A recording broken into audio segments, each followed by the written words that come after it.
Good morning students. मैं Gautam sir आप लोग के बीच समांतर श्रेणी अर्थमेटिक प्रोसेस लेकर आए हैं क्लास 10th का, जो बहुत ही इम्पोर्टेंट्स है एग्जामिनेशन में। देखते हैं कि ये कितना मार्क्स में आता है। तो 1 + 2 + 3 यानी 1 मार्क्स का भी आता है, 2 मार्क्स का भी आता है, 3 मार्क्स का भी आता है, यानी 6 या 5 मार्क्स का ये कंफर्म रहता है अर्थमेटिक प्रोसेस। ठीक है, तो चैप्टर 5 है मैथ में, न्यू एनसीईआरटी के अनुसार पढ़ा रहे हैं हम।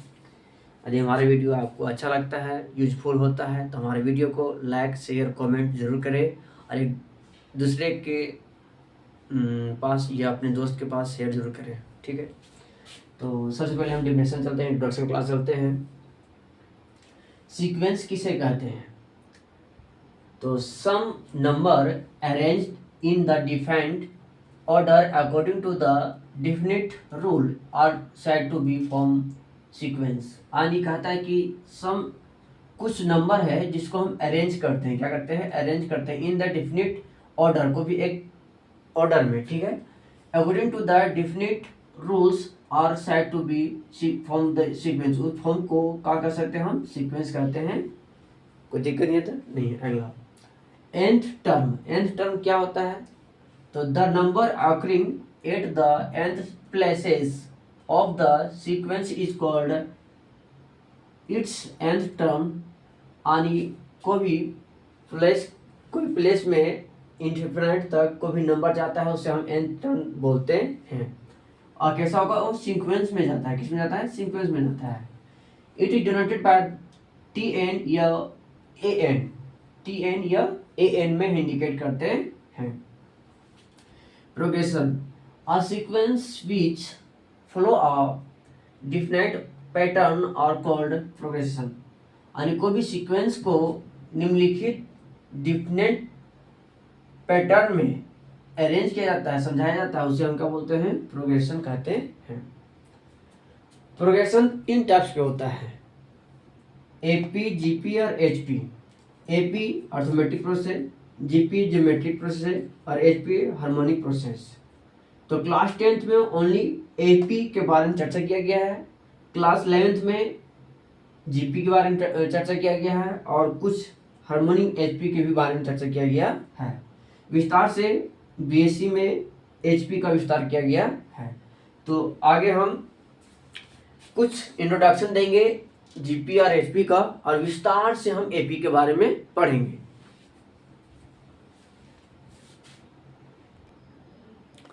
ज्योमेट्रिक प्रोग्रेशन, जो प्रोग्रेशन का सेकेंड टाइप है। पहले टाइप हम विस्तार से चर्चा करेंगे, तो दूसरा पहले देखते हैं शॉर्ट में। Geometric progression, geometric sequence. A geometric sequence has a common ratio. जिसका कॉमन रेशियो सीक्वेंस में होता है उसे हम ज्योमेट्रिक सीक्वेंस कहते हैं। That is AR AR2 AR² AR³ dot dot dot ARn तक जाता है, उसे हम ज्योमेट्रिक प्रोग्रेशन कहते हैं। कोई दिक्कत नहीं। तो nth term equal to formula हो जाएगा बाबू, an इक्वल टू ARn-1। यहाँ पे n-1 होगा। ठीक है, पावर में सम। यदि ये सिंपल रहेगा, ज्योमेट्रिक प्रोसेस का फॉर्मूला होता है an इक्वल टू AR⁴n-1 होता है। आज सम का फॉर्मूला रहेगा, तो सम का यानी सभी को ऐड कर देंगे, तो a + AR² + AR³ + AR⁴ dot dot जाएगा। कहाँ तक जाएगा? तो AR⁴n-1 तक जाएगा। जिसका फॉर्मूला क्या होगा? इसका फॉर्मूला होगा SN equal to A × R⁴n-1 by R-1। तो R वैल्यू 1 से बड़ा होगा यानी छोटा नहीं होगा, यानी 1 का वैल्यू छोटा हो सकता है लेकिन इसके बराबर नहीं हो सकता है। यानी R का वैल्यू 1 से छोटा हो सकता है, बड़ा हो सकता है, लेकिन बराबर नहीं हो सकता है। तब ये सफिशिएंट मतलब समेशन का फॉर्मूला यूज कर सकते हैं। सिर्फ इसमें हम पोजीशन चेंज किए हैं R1 का। तो A × 1 - R⁴n बाय में 1 - R यानी आर का वैल्यू है 1 से बड़ा होगा यानी आर नॉट इक्वल टू 1 होगा। तीसरा इसका फॉर्मूला हो जाएगा एन ए यानी आर इक्वल टू 1। यदि आर इक्वल टू 1 होगा यानी बराबर हो जाएगा आर 1 के बराबर, तो उसका फॉर्मूला क्या करेंगे, समीकरण का कौन सा फॉर्मूला पुट करेंगे, तो एन ए क्या पुट करेंगे, एन ए या ए एन एक ही बात है, कोई दिक्कत नहीं। तो इस प्रकार से हम समेशन यूज किए। अब इसमें हम आपको मालूम नहीं होगा कि ए क्या है, एन क्या है, एस एन क्या है। तो देखो ए एन क्या है, लास्ट टर्म है, ए क्या है, फर्स्ट टर्म है, और आर क्या है, कॉमन रेशियो है, और एस एन क्या है, सम ऑफ टर्म्स है, और एन क्या है, एन ऑफ टर्म्स है। तो इस प्रकार से सिर्फ ज्योमेट्री प्रोग्रेशन को हम सिर्फ शॉर्ट में बताने का प्रयास किए हैं। एक एग्जांपल लेके आपको बताते हैं, उसके बाद हम एचपी चलेंगे, एचपी को भी शॉर्ट बताएंगे, उसके बाद हम एचपी विस्तार से एपी विस्तार से चलेंगे। हम एक प्रॉब्लम लिए हैं एचपी का जीपी का। तो जीपी में दिया हुआ है 3, 6, 12, 24, 18, 48 दिया हुआ है, ठीक है। तो इसमें मेरा फर्स्ट टर्म और रेशियो फाइंड करना होगी। तो इसको जैसे लिखना है क्रमबद्ध में लिखिए, यानी सेम रेशियो में लिखिए, कोई दिक्कत नहीं है। तो हम सबसे पहले 6/3 किए हैं, उसके बाद 12/6 किए हैं, 24/12 किए हैं, 48/24 किए हैं। या फिर इसको आप इस तरफ लिख सकते हैं 3/6, 6/12, 12/40, 24, 24/28। आप देख सकते हैं कि इसमें जो ऊपर में है वो नीचे लिखे हैं, फिर ऊपर में जो नीचे लिखा है ऊपर वाला है नीचे लिखे हैं। लेकिन यहाँ पे डायरेक्ट नीचे वाला क्या है, नीचे वाला ऊपर लिखे हैं, ऊपर नीचे वाला ऊपर लिखे हैं, नीचे वाला ऊपर लिखे हैं। सिर्फ क्या की पोजीशन हम चेंज कर दें, लिखने का तरीका एक वही है। यदि इसको हम काटेंगे छोटू तो 2 बार में कटेगा, 2 बार में कटेगा, 2 बार में कटेगा, और ये का ये भी 2 बार में कटेगा, यानी 2 2 2 2 आएगा। तो देख रहे हैं यहाँ के सभी का रेशियो क्या है, 2/1, 2/1, 2/1, 2/1 आ रहा है, यानी सेम रेशियो आ रहा है। इसका मतलब ये क्या है, जीपी है। यहाँ पे काटेंगे छोटू तो 1/2 2 बार में भी कटेगा, ये भी 2 बार में कटेगा, ये भी 2 बार में कटेगा, और यहाँ पे देखें 1/2 1/2 1/2 1/2, यानी यहाँ पे भी रेशियो क्या आ रहा है छोटू, सेम आ रहा है। अतः ये क्या है, जीपी में है। तो यहाँ लिख सकते हैं फर्स्ट टर्म 3 हो जाएगा, ठीक है। और सेकंड टर्म तो क्या हो जाएगा, फर्स्ट टर्म 3/6 लिख सकते हैं, या फिर 6/3 लिख सकते हैं। और रेशियो कॉमन रेशियो क्या हो जाएगा, 2/1 लिख सकते हैं, 1/2 लिख सकते हैं, कोई दिक्कत नहीं। ये तुम्हारा क्या हो गया, ए फर्स्ट टर्म हो गया और ये कॉमन रेशियो हो गया। इस प्रकार से आपको जीपी बनाना है। अब हम चलते हैं विस्तार से एचपी के बारे में।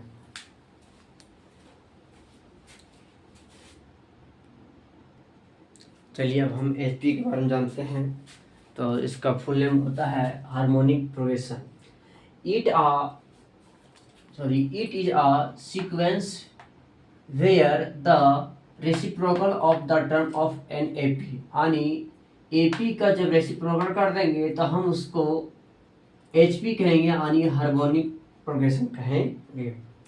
जो भी एपी रहेगा उसको सिर्फ क्या करना, रेसिप्रोकल कर देना है। क्या करना है, रेसिप्रोकल कर देंगे तो हम उसको हम एचपी कहेंगे। और जीपी किसे कहते हैं, जिसका कॉमन रेशियो क्या होता है, सेम होता है, बस। तो एचपी का यानी एपी को रेसिप्रोकल कर देंगे, उसको हम एचपी कहेंगे, हार्मोनिक प्रोग्रेशन कहेंगे।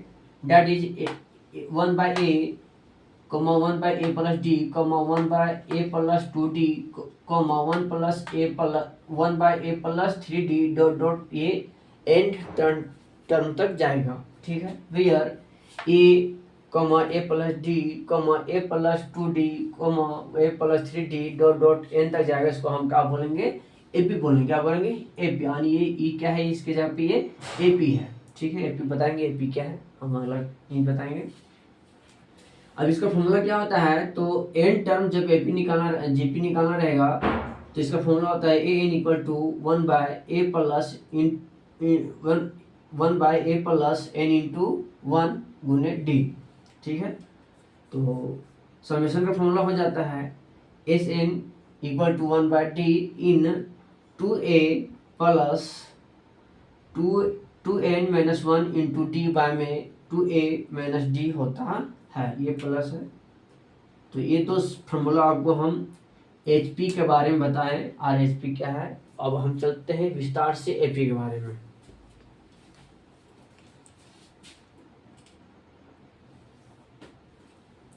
हेलो स्टूडेंट, तो मैं यहाँ एपी के बारे में चर्चा करने जा रहा हूँ। मैं एचपी और जीपी बता चुका हूँ। तो देखते हैं, हमारे सिलेबस में एपी दिया हुआ है, एचपी और जीपी नहीं पढ़िएगा, कोई इफेक्ट नहीं है, उसको सिर्फ आपको जानकारी के लिए बताया गया है। तो ध्यान यहाँ से देना है आपको कि अर्थमेटिक प्रोसेस यानी एपी क्या है। तो a sequence in which term different from its preceding term by a constant is called AP। यानी कोई भी टर्म्स आगे और बढ़ता है यानी सीक्वेंस में बढ़ते जाता है, वह कांस्टेंट वैल्यू होता है, तो उसको हम क्या बोलेंगे? एपी बोलेंगे। ठीक है।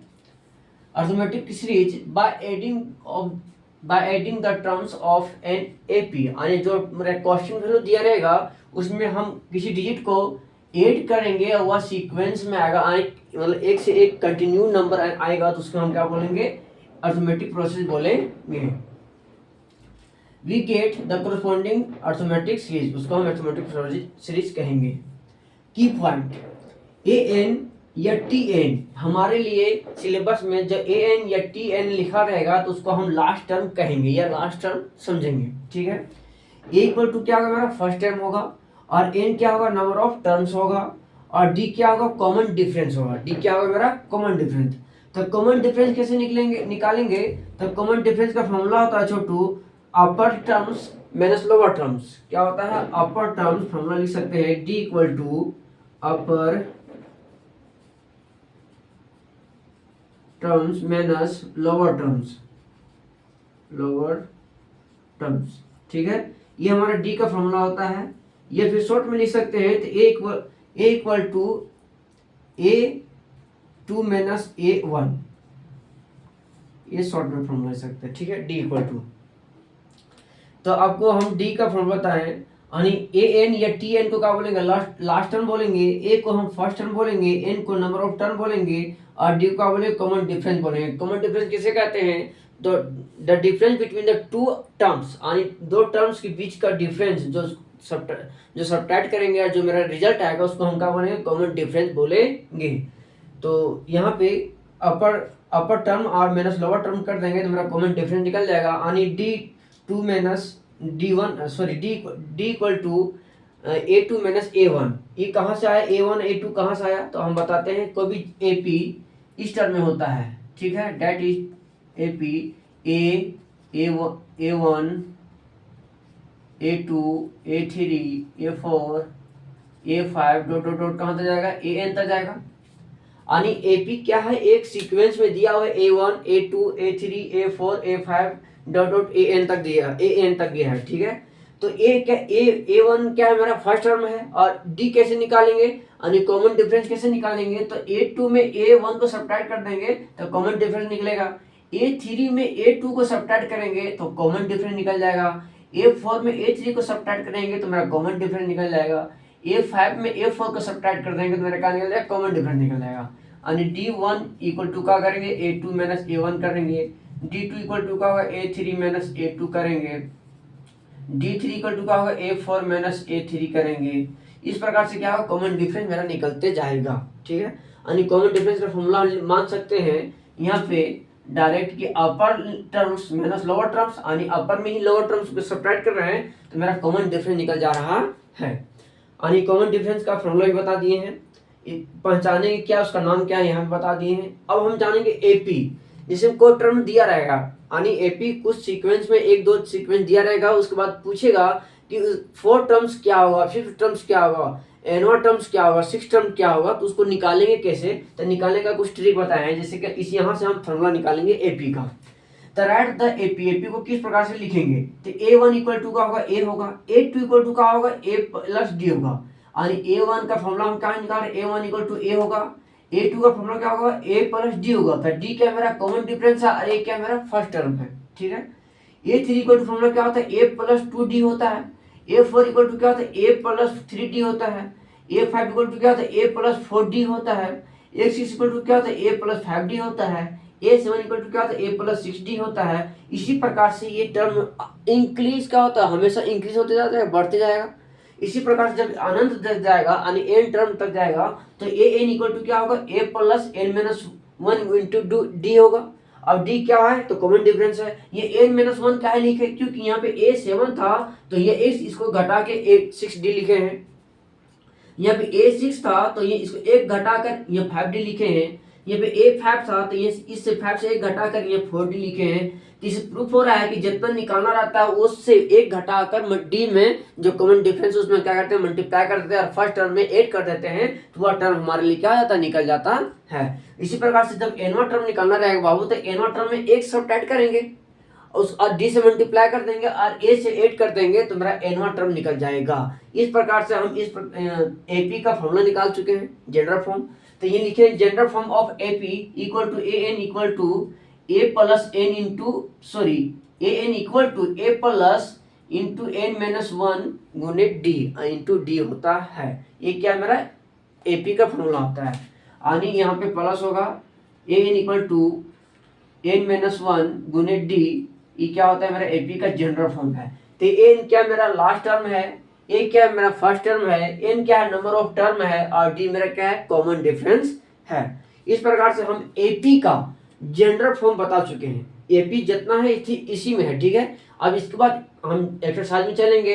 एक्सरसाइज में किस प्रकार से एपी निकाला जाता है, किस प्रकार से एपी है या नहीं चेक करेंगे हम, ठीक है। यदि किसी की दिक्कत है पूछ सकते हैं, इसको फिर से हम आपको समझाने का प्रयास करेंगे, ठीक है।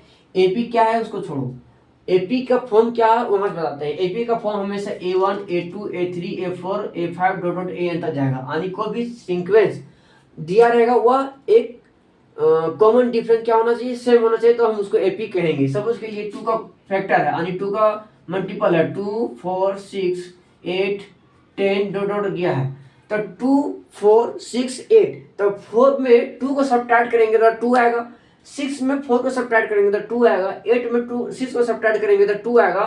यानी यहाँ पे देखेंगे कॉमन डिफरेंस क्या आ रहा है 2 आ रहा है। यानी कॉमन डिफरेंस क्या है सेम है, ये एपी में होगा। बट यहाँ पे मान लीजिए कि 5 होता, यहाँ पे 9 होता, यहाँ पे 15 होता तो यहाँ पे कॉमन डिफरेंस क्या है अलग अलग आ रहा है। यानी 5 में 2 को सब्ट्रैक्ट करेंगे तो मेरा 3 आ जाएगा, 6 में 5 को सब्ट्रैक्ट करेंगे तो 1 आएगा। तो इस प्रकार से कॉमन डिफरेंस अलग आ रहा है, डिफरेंस आ रहा है तो वो एपी में नहीं होगा। क्या होगा एपी में नहीं होगा, ठीक है। तो एपी समझ में आ गया कि एपी कब होगा एपी कब नहीं होगा। आगे की पॉइंट बताएं कि ए एन क्या है लास्ट टर्म होगा, ए क्या फर्स्ट टर्म होगा, एन क्या होगा नंबर ऑफ टर्म होगा और डी क्या होगा मेरा कॉमन डिफरेंस। तो कॉमन डिफरेंस कब निकलेगा कि जब बड़ा में छोटा को सब्ट्रैक्ट करेंगे तो कॉमन डिफरेंस निकल जाएगा। यानी upper limit term minus lower term करेंगे तो मेरा कॉमन डिफरेंस निकल जाएगा। अब एपी में लिखेंगे क्या तो A1 इक्वल टू क्या होता है ए होता है, A2 इक्वल टू क्या तो ए प्लस डी होता है, A3 इक्वल टू क्या होता है ए प्लस 2D होता है, A4 इक्वल टू क्या होता है ए प्लस 3D होता है। यानी जितना निकालना रहता है उसको कॉमन डिफरेंस उससे एक घटाकर मल्टीप्लाई कर देंगे और ए में ऐड कर देंगे तो मेरा क्या होगा पोजीशन निकल जाएगा यानी एपी नेक्स्ट निकल जाएगा। इसी प्रकार से इससे जनरल फॉर्म निकल जाता है जिसका जनरल फॉर्म होता है a N equal to A plus n-1 into d होता है। इस प्रकार से हम एक्सरसाइज चलते हैं।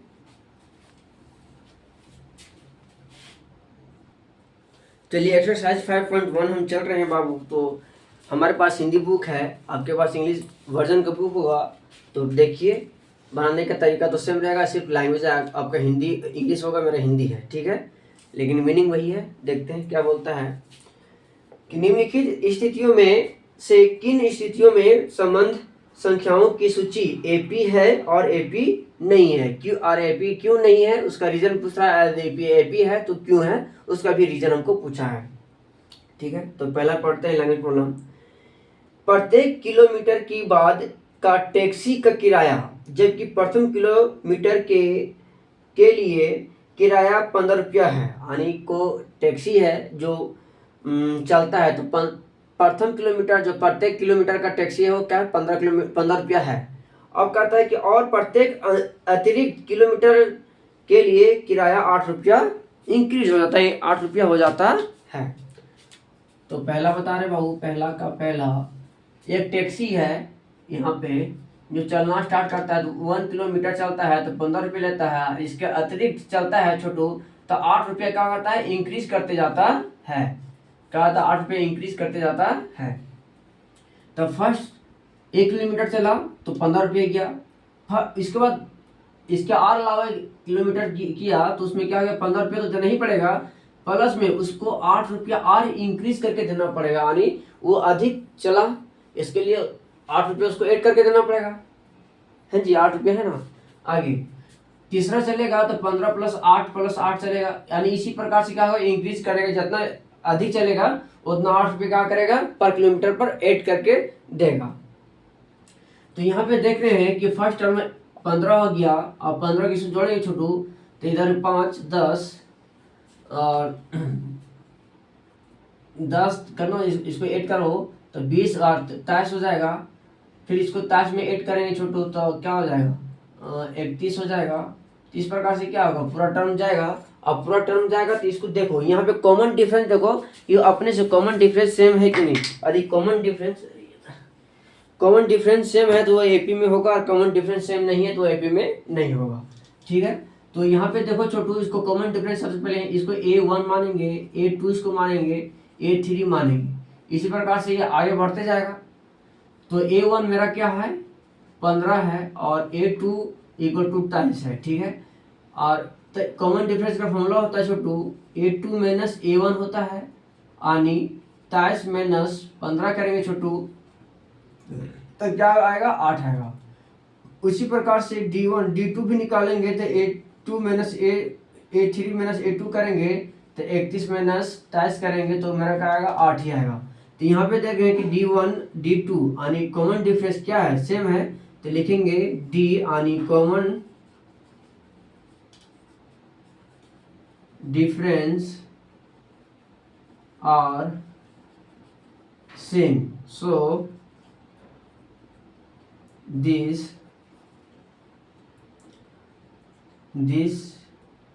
so this is AP form. ठीक है, ये क्या है, AP फॉर्म में है। यदि कॉमन डिफरेंस सेम नहीं आता तो ये AP में नहीं होता। तो इस प्रकार से हम लिख सकते हैं।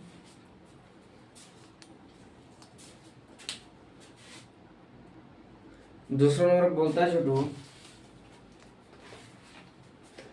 किसी बेलन में उपस्थित हवा की मात्रा जबकि आयु निकालने वाला पंप प्रत्येक बार बेलन के शेष हवा का 1/4 भाग बाहर निकाल देता है।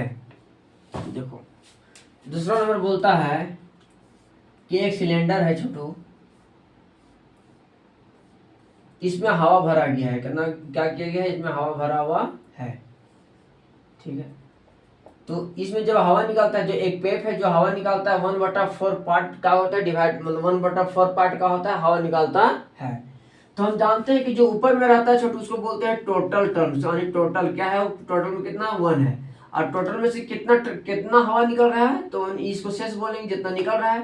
तो ये क्या मेरा हो जाएगा 4, इतना हवा निकल रहा है। टोटल में कितना हवा निकल रहा है, 4% हवा निकल रहा है, और 100% में 4% हवा निकल रहा है, 100% में 96% क्या है मेरा हवा बचा हुआ है। इसको अपने आप में क्या हम मान सकते हैं, 100% मान सकते हैं। 100% में 4% निकलेगा तो कितना परसेंट बचा हुआ मेरा, 96% क्या अभी भी हवा बचा हुआ है इसमें, इस सिलेंडर में। तो ऐसा कौन सा टर्म आएगा कि इस सिलेंडर में पूर्ण रूप से हवा निकल जाएगा। ठीक है, तो ये मानेंगे कि माना कि कुल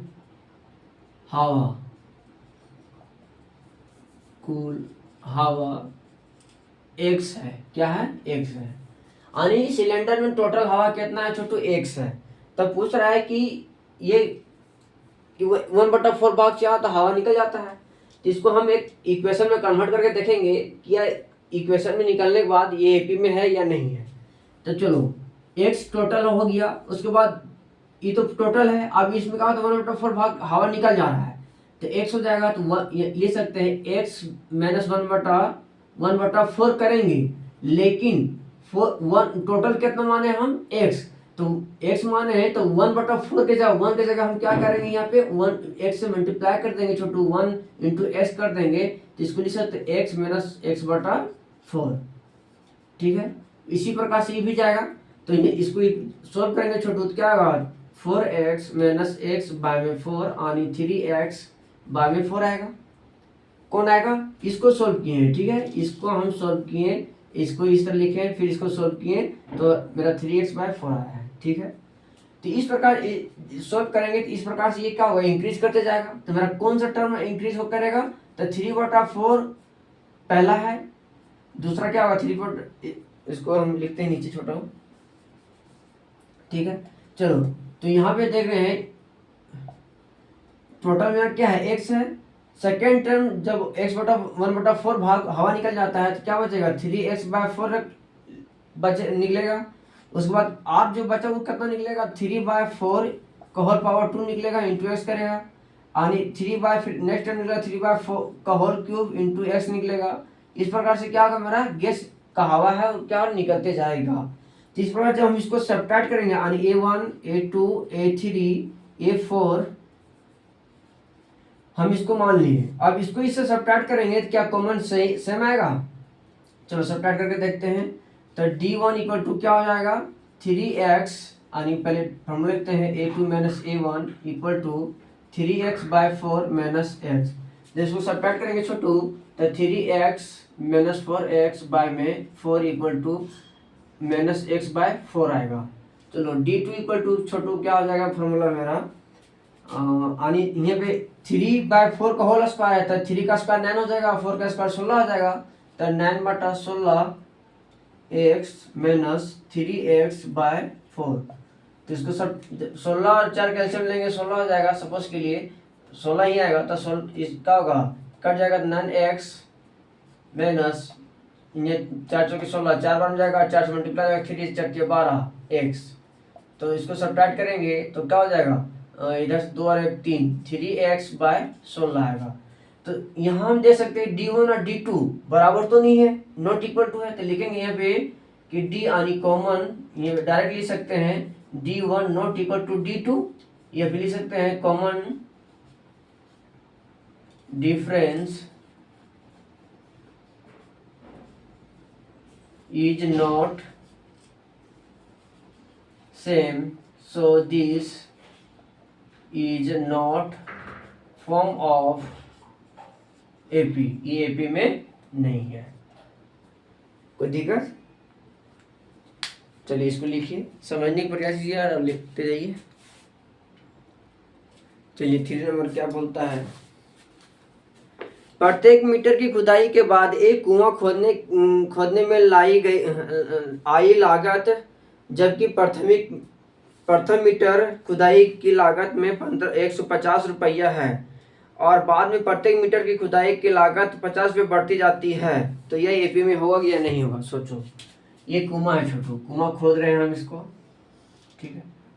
अब ये कुआं खोदे छोटू तो इसमें कहते हैं प्रत्येक मीटर, यानी 1 मीटर का खुदाई करने में हमको क्या आ रहा है, 150 रुपया खर्चा हो रहा है। यदि फिर इसके आगे हम अगला मीटर खुदाई करेंगे तो इसमें कितना रुपया इंक्रीज हो जा रहा है, मेरा 50 रुपये का हो रहा है, इंक्रीज हो रहा है। 50 रुपया और हमको मजदूर को देना पड़ रहा है। फिर 50 रुपया हम इसमें खुद 1 मीटर फिर से खुदाई करेंगे तो 50 रुपया फिर से हमको देना पड़ेगा, उसमें ऐड करना पड़ेगा। यानी 50 रुपये का हो रहा है, इंक्रीज होते जा रहा है कंटिन्यू।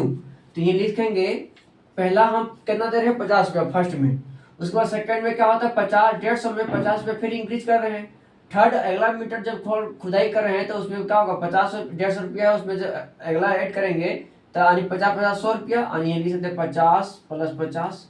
इसी प्रकार से क्या होगा, जितना हम अधिक खुदाई करेंगे, जितना अधिक मीटर खुदाई करेंगे उतना हमको 50 रुपये इंक्रीज करते जाएगा, ये 50 रुपये अधिक देना पड़ेगा।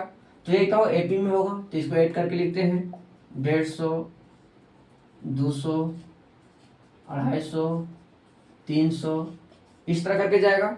अब यहाँ देख इसको मान लेंगे A1 A2 A3 A4। अब हमको कॉमन डिफरेंस निकालना है, तो कॉमन डिफरेंस का फॉर्मूला होता है upper term minus lower term, यानी A2 minus A1 equal to D1 equal to D2 minus A1 sorry A2 minus A1 equal to 200 minus 150 equal to क्या आ जाएगा 50 पर आ जाएगा मेरा। D2 equal to A3 minus A2 equal to 250 minus 200 equal to 50 आएगा। इसी प्रकार से 3 भी निकालेंगे तो A4 minus A3 equal to का 300 माइनस 250 इक्वल टू का आएगा जी 50 रुपया आएगा। यानी कॉमन डिफरेंस क्या है, सेम आ रहा है, तो लिखेंगे D1 D equal to D2 equal to D3 क्या बराबर है, ये ए बी में होगा, ले सकते हैं common difference is same, so this is form of AP. A क्या होगा, एपी में होगा। चलिए उतारिए।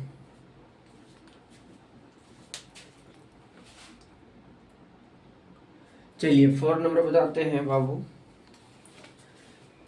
खाते में प्रत्येक वर्ष का मिश्र धन यानी अमाउंट, जबकि 10,000 की राशि 8% वार्षिक के दर से चक्रवृद्धि ब्याज पर जमा की जाती है, तो ये एपी में होगा या नहीं होगा, इसके बारे में चर्चा करेंगे। 4 नंबर दिया हुआ है, यानी क्या दिया, प्रिंसिपल दिया हुआ है 10,000, रेट दिया हुआ है 8%, और ईयर यानी टेम दिया हुआ है 1 ईयर, बढ़ते जा रहा है, तो 1 ईयर हो जाएगा प्रत्येक ईयर में। चलो ठीक है।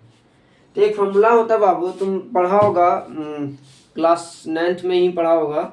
इसका फॉर्मूला होता है SI का P into 1 plus R by में 100 इंटू N। N क्या है, मेरा टर्म है यानी समय है, क्या है, समय है। ठीक है, तो सबसे पहले हम इसको निकालते जाएंगे। चलो पहला पॉइंट ये 1 होगा, दूसरा 2 होगा, तीसरा 3 होगा, यानी ये टेम प्रत्येक क्या है, बढ़ते जा रहा है, यानी प्रत्येक ईयर्स का जमा राशि पूछ रहा है मेरा।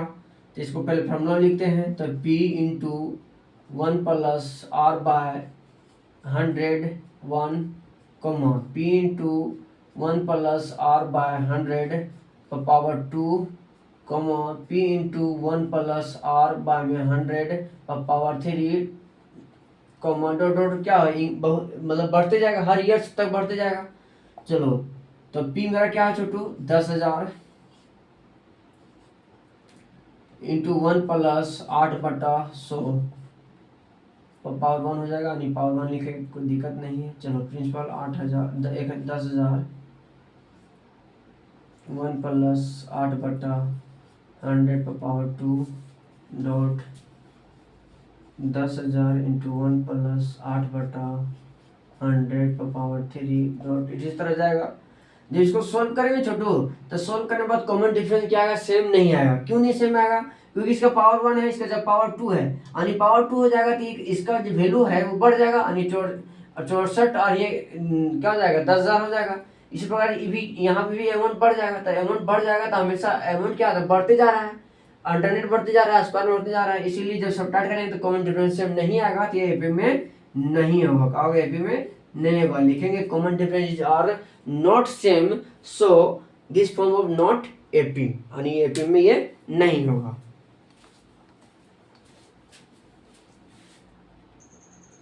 इस प्रकार से हम एक्सरसाइज 5.1 का लैंग्वेज प्रॉब्लम बता चुके हैं। तो 5.1 का ही हम 2 से अगला वीडियो में बनाएंगे, क्या वीडियो ज़्यादा लंबा हो गया है, तो 2 से बताएंगे हम कल वीडियो में।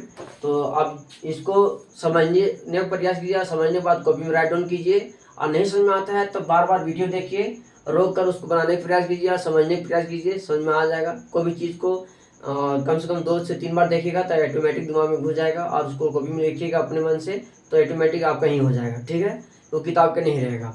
तो मेरा वीडियो आपको अच्छा लगता है और आपके लिए एग्जाम में यूजफुल होता है, कुछ सीखने के लिए मिलता है, तो हमारे वीडियो को लाइक शेयर कमेंट जरूर करें, और अपने फ्रेंड को तक भी हमारे वीडियो को शेयर कीजिए, जिससे वो भी पढ़कर अपना अच्छा मार्क्स स्कोर कर सकता है। धन्यवाद इसके लिए।